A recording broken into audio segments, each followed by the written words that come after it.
Novamente, bom dia! Continuando a aula de hoje aqui pelo canal do YouTube.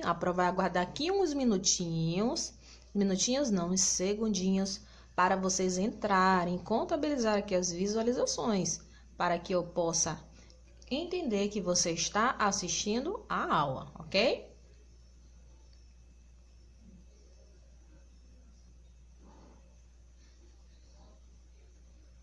Vão se chegando.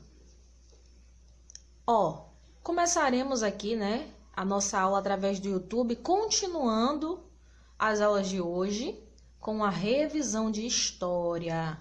A prova vai estar trazendo para vocês a revisão do assunto de capitanias hereditárias, Aquele assunto que nós estudamos, que dividiu o Brasil, que foi Portugal quem fez e tal. Tudo isso nós iremos revisar aqui hoje, Lembrando novamente o que foram essas capitanias. Que capitanias? As capitanias hereditárias, elas foram a primeira medida, que Portugal tomou para a colonização do Brasil, Nós sabemos que naquela época Portugal não tinha condições financeiras suficientes para colonizar um país inteiro, porque o Brasil não é uma terra pequena, Eles imaginavam que era uma ilha, mas se depararam com um grande território. Então, para Portugal, custava altos custos, Então, ele teve essa ideia de criar o sistema de capitanias hereditárias, pois o Brasil seria desta forma colonizado, estaria ainda em seu domínio, e não custaria tão caro como iria custar do método normal. Então, com as capitanias, foram implantados aí, esse sistema de divisão administrativa. Portugal deixava com algumas pessoas a posse dessas capitanias, a administração. Tudo isso foi comandado ali pelo rei D. João III. E esse sistema de capitanias ele foi criado em 1534. Como é que foram divididas as capitanias? Quando nós falamos em capitanias, estamos falando em porções de terra. Então, as capitanias eram porções ali do território brasileiro, foi dividido. E lembrando que elas são chamadas de capitanias hereditárias por serem, passadas de pai para filho. Então, quando um pai que estava responsável pela administração de uma capitania, ele morria, ficava então na responsabilidade do seu filho. Mas observe uma coisa. O território brasileiro foi dividido em 15 faixas de terra, E a administração dessas terras foi entregue a essas pessoas que se chamavam donatários. Observe aqui as capitanias e os seus donatários, ou seja, as pessoas responsáveis pela administração, desses territórios, ou seja, eram responsáveis pelo cultivo, eram responsáveis ali pela contratação de trabalhadores, nomeação, eram responsáveis também por ditar as leis naquele local. Lembrando para vocês também que as capitanias, elas tinham também como objetivo gerar ali um comércio, um desenvolvimento voltado ali a lucros, o plantio, a colheita. Por quê? Porque essas capitanias, mesmo tendo esses donatários, isso significa que eles eram responsáveis e não donos em si dessas terras. Os donatários não eram donos da terra, essas terras eram pertencentes a Portugal, mas deixadas pela responsabilidade dessas pessoas, os donatários. E por isso, claro, Portugal cobrava alguns impostos, Então, esses donatários tinham como objetivo fazer ali um comércio, obter o lucro e pagar, então, esses impostos à coroa portuguesa. A primeira capitania aqui, de Maranhão, ela se dividiu em duas partes. A primeira parte foi ali responsabilizada por Aires da Cunha, que se associou a João de Barros. Então, esses dois donatários se responsabilizaram por essas capitanias, pela sua administração. Já a segunda capitania do Maranhão foi deixada para Fernando Álvares de Andrade. A capitania do Ceará ficou com Antônio Cardoso de Barros, a do Rio Grande do Norte com João de Barros, que foi sócio de Aires da Cunha, eles ali mantinham negócios nessa capitania, então podemos dizer que esses dois foram considerados os donatários desta capitania. E assim sucessivamente, cada capitania tendo seu donatário responsável pela sua administração. Mas qual era realmente a função desses donatários? Os donatários eram pessoas comerciantes, ou seja, que investiam seu dinheiro em produtos para obter o retorno financeiro. Então, esses donatários, sendo comerciantes, eles também eram pessoas da pequena nobreza de Portugal, né? Então, essas pessoas, elas tinham uma boa relação com a coroa portuguesa, estavam inseridas na realeza, portanto, tinham uma condição financeira boa. O desenvolvimento da capitania era a função exclusiva do donatário, então era ele o responsável por toda a administração. Era responsável pela contratação de trabalhadores para trabalharem na capitania, também por ditar as leis, ou seja, como seria julgado os erros das pessoas, né? E tudo isso. O donatário, ele recebia o direito de exploração da terra por meio de um documento chamado Carta de Doação. Esta carta de doação era cedida pelo rei de Portugal e dada a esses donatários como modo de comprovação que eles estavam na responsabilidade dessa terra.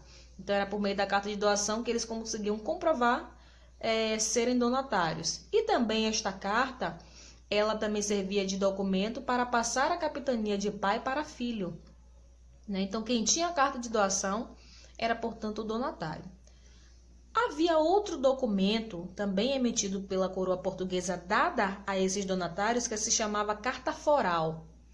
Nessa Carta Foral, trazia ali os direitos dos donatários com relação à coroa portuguesa e também os deveres, ou seja, era como um conjunto de normas, de leis, de coisas que eles precisavam arcar.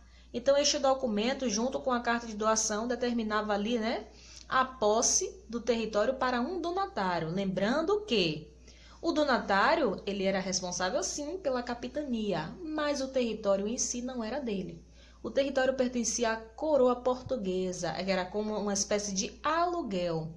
Portugal alugava um território para os donatários irem, fazer o cultivo de alguns produtos, trazer pessoas para trabalhar, comercializar e também pagar os impostos para a coroa portuguesa, para pagar o seu aluguel, como se fosse assim. Então, o objetivo das capitanias foi um objetivo bom, de colonizar o Brasil, de comercializar, de ter um retorno, né? Aqui, a carta de doação, né? A terra que era entregue aos donatários não pertencia a eles, mas o rei de Portugal, né? Entretanto, através da carta de doação, dava-lhes o direito de fixar-se na colônia, para então administrar a sua capitania da melhor forma que fosse possível. Eles tinham que se virar para conseguir render o seu dinheiro. As capitanias, elas não foram um empreendimento de grande sucesso, ou seja, elas fracassaram, né? Nem todos os donatários conseguiram obter retorno nas suas plantações, na sua produção para obter o lucro. Por quê, Pro? Porque o território brasileiro, ele possui diferenças de clima, de solo. Então, na maioria das vezes, os produtos que eles escolheram para cultivar naquela determinada área não dava em concordância com o solo. Então, fracassaram. Mas houve duas capitanias que conseguiram ganhar muito dinheiro no comércio dos produtos. Quais foram essas duas capitanias que prosperaram? A capitania de São Vicente e a capitania de Pernambuco.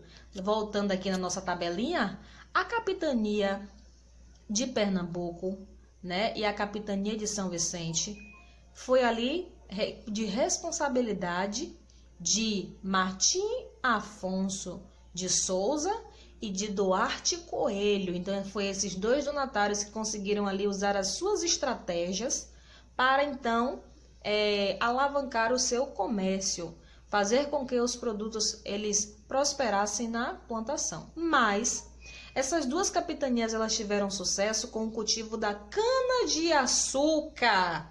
O Brasil, né, tendo então seu solo propício ao cultivo de cana-de-açúcar, Então, eles conseguiram escolher um produto bom, cultivar e obter o retorno. Então, essas duas capitanias conseguiram, então, ó, arrecadar essa quantidade de dinheiro. E não só pela plantação de cana-de-açúcar, mas também pela criação de gado, né? Então, meus amores, essa aqui foi a nossa revisão de história. Eu trouxe um apanhado do que nós já estudamos. Houve coisas que a Pro não tinha dito, disse aqui agora. Houve coisas que eu já disse, não disse aqui agora, porque nós já sabemos. A Pro vai estar deixando um pequeno intervalo aqui para vocês, ok? E nós iremos passar agora para a nossa próxima aula, viu? A Pro trouxe hoje uma ortografia bacana para a gente estar aprendendo algo curioso que utilizamos no nosso dia a dia. Erramos muitas vezes sem perceber. Vamos lá?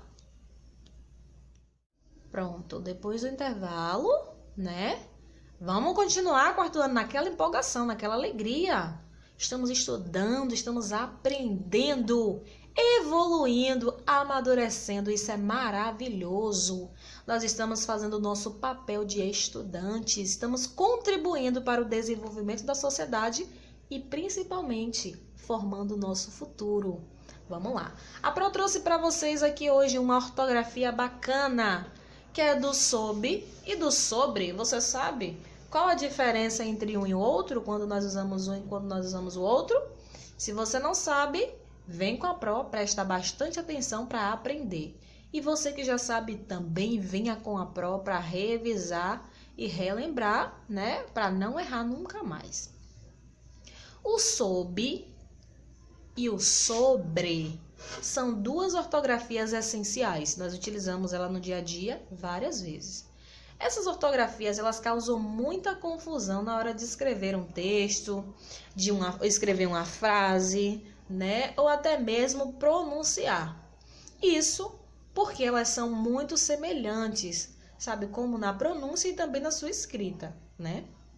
Entretanto, possuem significados diferentes e se nós estudarmos direitinho a ortografia, nós sabemos diferenciá-las. Ó, o sob é uma preposição utilizada com o sentido de embaixo de, por baixo de ou debaixo de. Então, sob quer dizer que algo está abaixo de outra coisa. Então, quando algum objeto está abaixo de um local, eu digo sob. Quando está embaixo, é sob. Ou seja, o sob faz uma referência a algo que esteja numa posição inferior, logo abaixo.